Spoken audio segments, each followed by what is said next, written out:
देख रहे हैं नेटवर्क 33 राजकुमार के साथ। तो चलिए पढ़ते हैं आज की कहानी की ओर। दोस्तों, ये कहानी है राजू और उसके दोस्त बकुल की।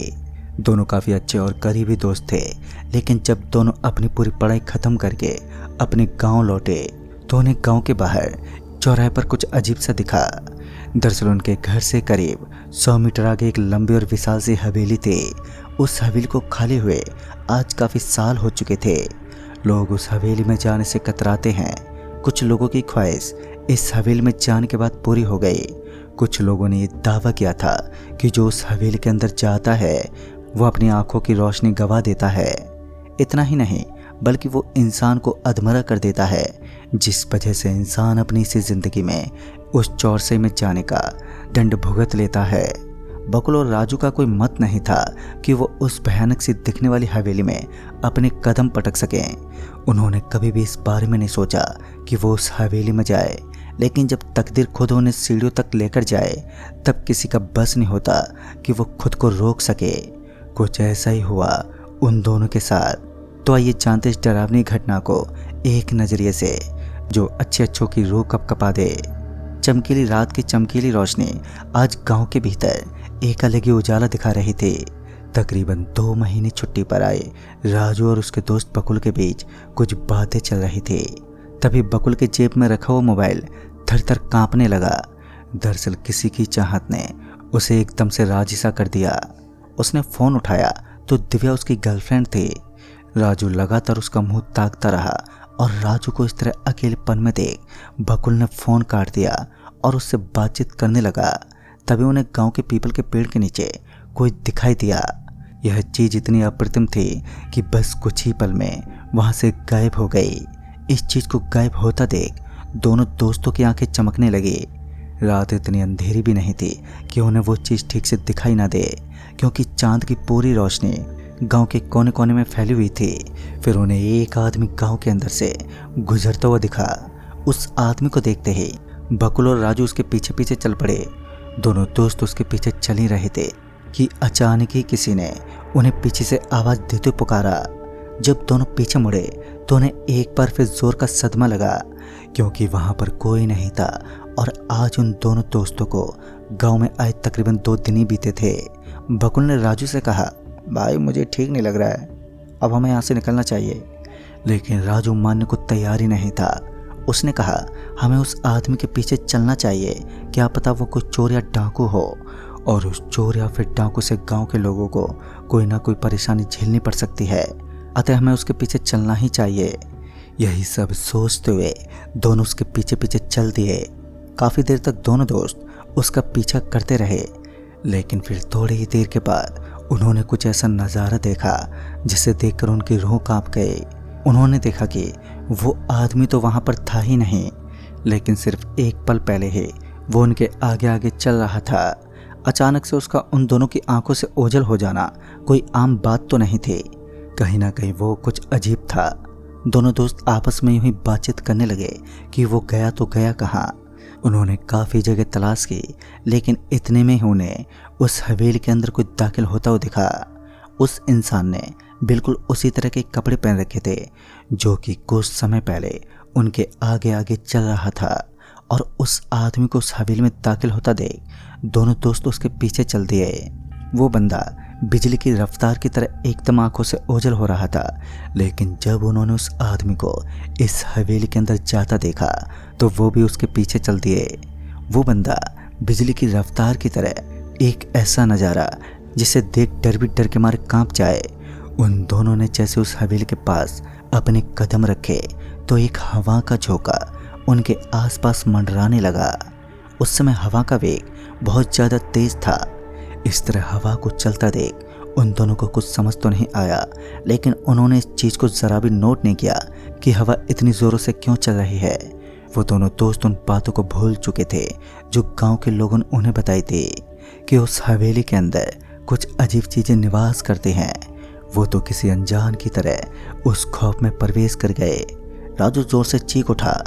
उसके चीखने की आवाज़ इतनी तेज थी कि बकुल को अपने कानों के पीछे हाथ लगाने पड़े। वो अभी भी जोर से चिल्लाता रहा, लेकिन बकुल ने जब इसका कारण पूछा तो राजू ने अपना हाथ उसके बाएं तरफ दिखाया। जैसे बकुल उस तरफ देखने लगा तो उसने पाया कि वहाँ पर एक कंकाल पड़ा हुआ था, लेकिन ताजुब तो इस बात का था कि वो एक नकली कंकाल था। अब तक राजू की सांसें अटकने लगी थी, लेकिन बकुल ने कहा, अबे पागल है क्या, वो एक नकली कंकाल है। उन दोनों को एक राहत की सांस मिली। उसके बाद राजू ने कुछ ऐसे लफ्ज कहे जो उसकी जिंदगी में भारी पड़ने वाले थे। राजू ने कहा, प्रेत की शक्तियों पर यकीन करना तो हमारे बुजुर्गों को भी शोभा नहीं देता, क्योंकि ये सब हमारे सामने तुच्छ होते हैं। राजू के मुंह से निकले हुए ये शब्द उसकी मूर्खता बयां कर रहे थे। कुछ देर पहले जो बंदा एक नकली कंकाल से डर जाता है, तो उस बंदे के अंदर इतनी हिम्मत पैदा होना नामुमकिन होता है। हालांकि राजू दिखावे के लिए कुछ भी कर सकता था। दोनों दोस्त एक बार फिर आगे बढ़ने लगे। उन्हें ये बात अच्छे से मालूम थी कि उन्होंने एक ऐसी हवेली में अपने कदम रखे हैं जो अपने आसपास के इलाके को अपना भयानक खौफ दिखाती है, और इस हवेली में कुछ तो ऐसा है जो असामान्य है। फिर काफ़ी देर तक दोनों दोस्तों को उस आदमी की तलाश रहे, लेकिन वो आदमी उन्हें कहीं नहीं दिखा। और फिर वो थक हार कर उस हवेली से वापस निकलने की सोचने लगे, लेकिन इस बार हवेली का दरवाज़ा बंद हो चुका था। उनकी आंखें फटी की फटी रह गईं, क्योंकि जब उन्होंने हवेली के अंदर प्रवेश किया था तो वे एकदम खुली हुई थे, और तो और उन्हें दरवाज़ा बंद होने की आवाज़ तक नहीं आई। ऐसा तो कतई मुमकिन नहीं था। फिर ये कैसे हुआ? दोनों दोस्तों के मन में ये अजीब विचार थे। तभी बकुल का एक पाँव ज़मीन में धंस गया, और जैसे उसका पाँव ज़मीन में धंसा तो उसका पूरा शरीर ज़मीन के अंदर घुसने लगा। उसी वक्त उसने राजू को पकड़ लिया, और राजू उसका हाथ पकड़कर उसे ऊपर खींचने लगा। राजू अपनी तरफ से पूरी तरह से ताकत लगा रहा था, लेकिन वो अपनी पूरी ताकत के बावजूद भी बकुल को ज़मीन के अंदर घुसने से रोक नहीं पाया। लगभग उसके पूरे पैर ज़मीन में धंस चुके थे, और अब दोनों दोस्तों को ये भय सताने लगा कि कहीं वो पूरा का पूरा न धंस जाए। इस समय उन्हें किसी युक्ति की आवश्यकता थी जिससे बकुल बच जाए। अब उन दोनों को एक बात तो बेहद अच्छी तरह मालूम पड़ चुकी थी कि कोई ना कोई काली शक्ति उनके आसपास मंडरा रही है, जिसकी काली ताकतों से वो वहाँ पर फंस चुके हैं। कहते हैं जब इंसान चाहकर भी कुछ कर नहीं पाता तो उसकी जुबान पर भगवान का नाम अवश्य आता है। बकुल भगवान को याद करता हुआ राजू को ऊपर खींचने लगा, और उसी वक्त एक चमत्कार हुआ। बकुल तुरंत ही ऊपर की तरफ खिसक गया और ज़मीन पर आ गिरा। दोस्तों, ये सब इतना जल्दी हुआ कि उन दोनों को ही समझ नहीं आया, लेकिन अभी तो सिर्फ शुरुआत थी। अभी पूरी की पूरी पिक्चर तो बाकी थी। अब वो लोग वहाँ से निकलने का कोई गुप्त रास्ता खोजने लगे, लेकिन वहाँ पर कोई रास्ता नहीं था। फिर बकुल को राजू की आवाज़ आई। बकुल पीछे मुड़ा तो उसने देखा कि राजू एक हॉल के अंदर उल्टा लटका हुआ था, लेकिन जो उसके पास खड़ा था फिर वो कौन था? बकुल का पूरा दिमाग हिल गया, क्योंकि उसका दोस्त तो अभी भी उसके पास ही था। फिर वो शख्स कौन था जो उसके पीछे लटका हुआ था? कुछ ऐसा ही राजू के साथ भी हुआ। राजू को भी अपने पीछे से एक आवाज़ आई, और जब उसने पीछे मुड़कर देखा तो उस खुले हॉल की एक छतरी में बकुल उल्टा लटका हुआ था, और उसे बचाने के लिए वो आवाज़ दे रहा था। उन दोनों के साथ अब बेहद अजीब हो रहा था। बकुल राजू को एक शंका वाली नज़र से देख रहा था, क्योंकि उसे ऐसा लगा कि सामने खड़ा शख्स असल में राजू नहीं बल्कि एक प्रेत है। उसी दौरान राजू ने उसका हाथ पकड़ लिया। तब जाकर उसे एहसास हुआ कि सामने खड़ा बंदा राजू ही है, और दोनों ने आपस में एक दूसरे के हाथ कसकर पकड़ लिए और उस डर से भरी डरावनी हवेली से बाहर निकलने का रास्ता खोजने लगे। ये बात अच्छे से मालूम थी कि उस चार दीवारी का इतना विशाल दरवाज़ा उनके हाथों से तो नहीं खुल पाएगा, लेकिन फिर भी उन्होंने एक कोशिश को आजमाना बेहतर समझा। जब वो उस दरवाजे के पास पहुँचे तो उन्हें एक बड़ा सा आदमी दिखा, जिसकी आकृति एक नॉर्मल इंसान से कई गुना ज़्यादा थी। वो उस दरवाजे की तरफ अपना चेहरा घुमाकर खड़ा हुआ था, जिस कारण राजू और बकुल दोनों उसका चेहरा देख पाने में नाकाम रहे। वो उसका चेहरा तो देखना चाहते थे, लेकिन उसने एक बार भी पीछे मुड़कर नहीं देखा। दोनों ये बात भी अच्छे से जान चुके थे कि इस दरवाजे के पास कुछ तो ऐसा है जिसके कारण वो वहाँ की सुरक्षा कर रहा है।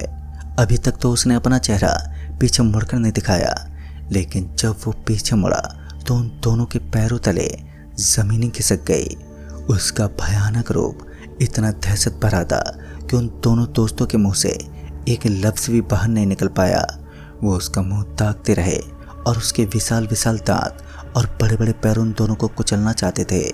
उसने एक जोर की दहाड़ लगाई और उस दहाड़ से उन दोनों का शरीर पीछे की तरफ हटने लगा, लेकिन ऐसा लग रहा था मानो धरती में भूकंप पैदा होने वाला है या फिर कुछ अजीब सा होने वाला है। दोनों इस बात को अच्छे से जानते थे कि यह सब उस राक्षस की दहाड़ने की वजह से हो रहा है और ये एक राक्षस ही था। इतनी विशाल आकृति किसी और जीव की नहीं हो सकती। दोनों दोस्तों ने किताबों में किसी राक्षस के बारे में सुना या पढ़ा था, लेकिन आज उन्होंने अपनी आंखों से देख भी लिया, जो उनकी मौत बनकर साक्षात उनके सामने खड़ा था।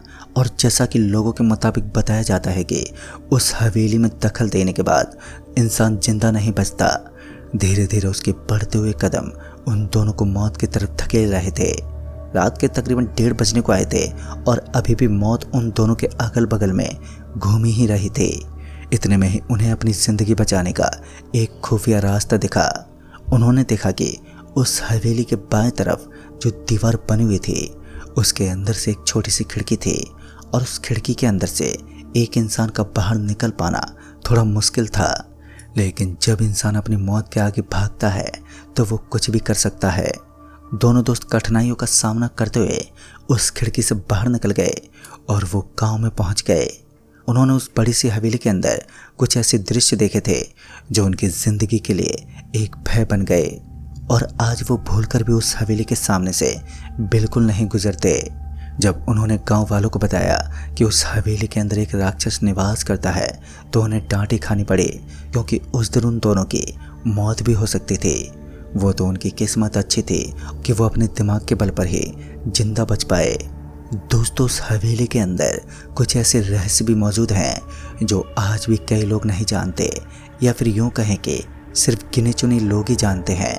कुछ लोगों का मानना है कि दरवाजे के पास खड़ा वो शैतान जो आने जाने वाले लोगों के अंदर अंधकार पैदा करने का काम करता है, यानी कि इंसान को अंधा कर देता है, मगर उसका मुख्य और डरावना रहस्य तो सभी से छुपा हुआ है।